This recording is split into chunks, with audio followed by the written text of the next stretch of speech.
The Democrat Party and other groups on the left have been scrambling to dismiss questions surrounding the still mysterious case of murdered Democrat National Committee staffer Seth Rich, but despite their best efforts, the story won't go away.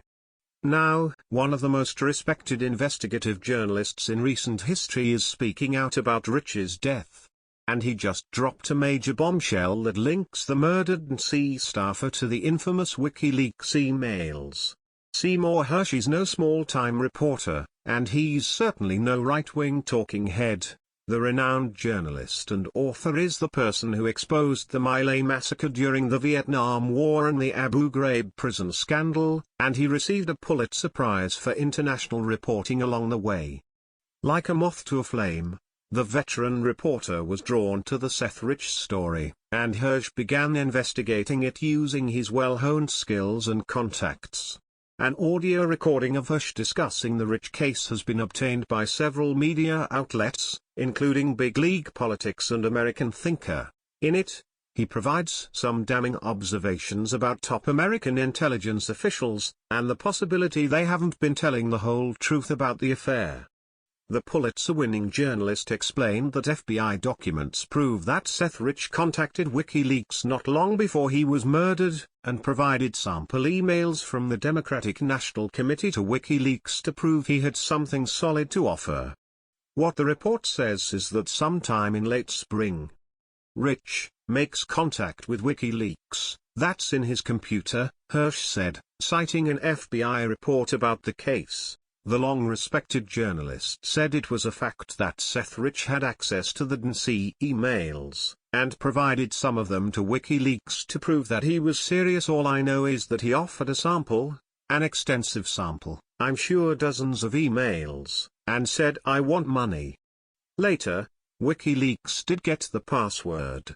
He had a Dropbox online storage account, a protected Dropbox, Hersh said. They got access to the Dropbox.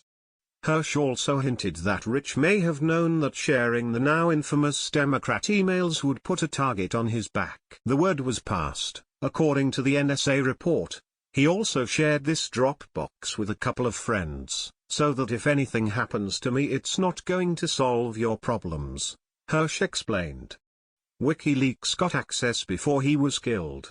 In other words, Hersh indicated that it was Rich, not Russia, who was the source of the DNC emails that were published by WikiLeaks. The investigative journalist also agreed with the possibility that insiders invented the story of Russian involvement to purposely derail the Trump presidency, and cover up the true source of the leaks that caused such massive problems for the Hillary Clinton campaign. Trump's not wrong to think they all lied about him, Hersh said. To add to the intrigue, WikiLeaks itself posted Hersh's audio tape on its Twitter account, which could be seen as an endorsement of Hersh's statements.